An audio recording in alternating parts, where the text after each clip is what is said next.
தனுஷ் டைரக்ஷன்ல Pavish Narayan, Matthew Thomas, Anika Surendran, Priya Prakash Variyar, Aadukalam Naren, Saranya Ponvannan, Rabia cartoon, Ramya Ranganathan, Venkatesh மேனன்லாம் நடிச்சு இப்போ தேட்டர்ஸ்ல ரன் ஆயிட்டு இருக்க ரொமான்டிக் காமெடி தான் நிலவுக்கு என்மேல் என்னடி கோபம். நீக் லவ் ஃபெயிலியர்ல இருந்து மூவ் ஆன் ஆக ட்ரை பண்ற பவிஷ் நாராயணோட வீட்டுல அவருக்காக ஒரு பொண்ணு பார்க்க, அந்த பொண்ணு அவர் ஸ்கூல் ஃப்ரெண்டா இருக்க கொஞ்ச நாள் பேசி பழகிட்டு அதுக்கப்புறம் டிசைட் பண்ணலான்னு ரெண்டு பேரும் டிசைட் பண்றாங்க. அதே மாதிரி அவங்களும் பேசி பழகி லாஸ்டா ஒரு டின்னர்ல ஒரு கன்க்ளூஷனுக்கு வரலான்னு பிளான் பண்றாங்க. ஆனா கரெக்டா அந்த டின்னருக்கு கிளம்பிட்டு இருக்கும்போது பவிஷ் நாராயணுக்கு அவரோட எக்ஸ் கேர்ள் ஃப்ரெண்ட் அனுப்புன மேரேஜ் இன்விடேஷன் வருது. இதுக்கப்புறம் பவிஷ் அந்த மேரேஜ்க்கு போறாரா, இல்ல பிரியா பிரகாஷ் வாரியாரை கல்யாணம் பண்றாரா, இல்ல அனிகா மேரேஜை ஸ்டாப் பண்ணி பிரேக்கப் பண்ண லவ்வ பேட்சப் பண்றாரா, ஃபைனலா யார் கூடயாச்சும் சேர்ந்தாரா இல்லையாங்கிறது தான் நிலவுக்கு என்மேல் என்னடி கோபம். இந்த படத்தோட run time 2 hours and 11 minutes. படம் ஆரம்பிச்சது யூஸ்வலா ஸ்டார்ட் ஆச்சு. போக போக சில நல்ல comedies, feel good moments and of course cringe மூமெண்ட்ஸோட டு அன் எக்ஸ்டென்ட் டீசென்டாவே டிராவல் ஆச்சு. ஆனா நிறைய இடங்கள்ல யூஸ்வலா பண்றேன்னு சொல்லி பண்ணியே அதை ஆர்டிபிஷியலா நம்மள ஃபீல் பண்ண வச்சுட்டாங்க. இன்டர்வெல் பிளாக் அப்பவே ரொம்ப நேரம் போன மாதிரி ஃபீல் லென்த்தியா இருந்துச்சு. செகண்ட் ஹாஃப்மே கிட்டத்தட்ட ஃபர்ஸ்ட் ஹாஃப் மாதிரியே தான் டிராவல் ஆச்சு.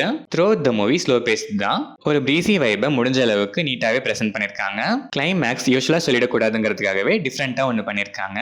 அது ஒரு மாதிரி டிஃப்ரெண்டா யூஸ்வலா இருந்துச்சு. பட் அதை யூட்டிலைஸ் பண்ணிக்கிறாங்களா இல்லையான்னு ஃபியூச்சர்ல தான் நமக்கு தெரியும். பவிஷ் நாராயண் டிபட் ஃபிலிம்க்கு டீசெண்டாவே பெர்ஃபார்ம் பண்ணிருக்காரு. பட் இவரா ஆசைப்பட்டு தனுஷ் மாதிரி பண்ணணும்னு ட்ரை பண்ணாரா, இல்ல தனுஷ் அப்படி வேணும்னு கேட்டு வாங்கி டைரக்ட் பண்ணாரான்னு தெரியல. படம் ஃபுல்லாவே தனுஷ் மாதிரி இமிட்டேட் பண்ணணும்னு ரொம்பவே ட்ரை பண்ணி பெர்ஃபார்ம் பண்ணிருக்காரு. அது நிறைய இடங்கள்ல ரொம்பவே வியர்டா தான் இருந்துச்சு. Anikha Surendran cute, screen presence, space, பெர்ஃபார்மன்ஸ்னு எல்லாமே நீட்டா இருந்துச்சு. பிரியா பிரகாஷ் வாரியார் ஸ்கிரீன் ஸ்பேஸ் கம்மினாலும் வர சீன்ஸ்லாம் நீட்டா பெர்ஃபார்ம் பண்ணிருக்காங்க. சரத்குமார் சில சீன்ஸ் வந்தாலும் ஸ்டோரிக்கு ஒரு இம்பார்ட்டன்டான ஆஸ்பெக்டா கான்ட்ரிபியூட் பண்றாரு. மேத்யூ தாமஸ்க்கு இது கேக் வாக் ரோல்னு தான் சொல்லணும். கேரக்டரும் செம்ம, அந்த கேரக்டருக்கு ஏற்ற அவரோட பெர்ஃபார்மன்ஸுமே செம்ம. சரண்யா பொன்வனனோட இங்கிலீஷ் காமெடிஸ்லாம் கம்மினாலும் கொஞ்சம் டார்ச்சரா தான் இருந்துச்சு.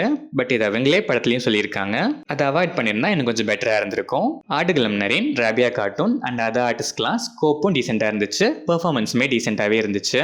ஜிவி பிரகாஷ்குமாரோட சாங்ஸ் அண்ட் பேக்ரவுண்ட் ஸ்கோர் டெஃபினட்டா சோல் ஆஃப் த ஃபிலிம் தான். 200% ஆப்டா இருந்துச்சு. ஆடியோவா ரிலீஸ் ஆனதுல இருந்து தியேட்டரிக்கல் எக்ஸ்பீரியன்ஸ்க்காக ஜிவி பண்ணிருக்க மைனர் எக்ஸ்ட்ரா அடிஷன்ஸும் செம்ம. சாங்ஸோட விஷுவலைசேஷனுமே லவ்லியா இருந்துச்சு. ஏடி சாங்லாம் பியூர் பிளிஸ். கோல்டன் ஸ்பேரோ பக்கா தியேட்டரிக்கல் வைப். ஓவராலா பார்த்தா யூஸ்வலான ஸ்டோரியை பல யூஸ்வல் ஃபீல் குட் மூமெண்ட்ஸ், சில மைனர் ப்ரெடிக்டபிள் ட்விஸ்ட், பல அன்யூஷுவல் மூமெண்ட்ஸோட பிரசென்ட் பண்ணிருக்காங்க. நரேஷன் ஸ்லோ பேஸ்டா இருந்தாலும் short run time and screen பிளேல நல்ல ஹியூமர் அண்ட் எமோஷன்ஸ் ஆட் பண்ணதால பெருசா போர் அடிக்கல. ஒன் டைம் வாட்ச்க்கு டெஃபினட்டா ஒர்த்தான ஒரு டீசென்ட் அட்டம் தான் இந்த நிலவுக்கு என்மேல் என்னடி கோபம். ரோம்காம் லவர்ஸ் ஸ்லோ பேஸ்டா இருந்தாலும் பாப்பீங்கன்னா இந்த நிலவுக்கு என்மேல் என்னடி கோபம்னு கேட்டு தெரிஞ்சுக்க ஒன்ஸ் ட்ரை பண்ணி பார்க்கலாம்.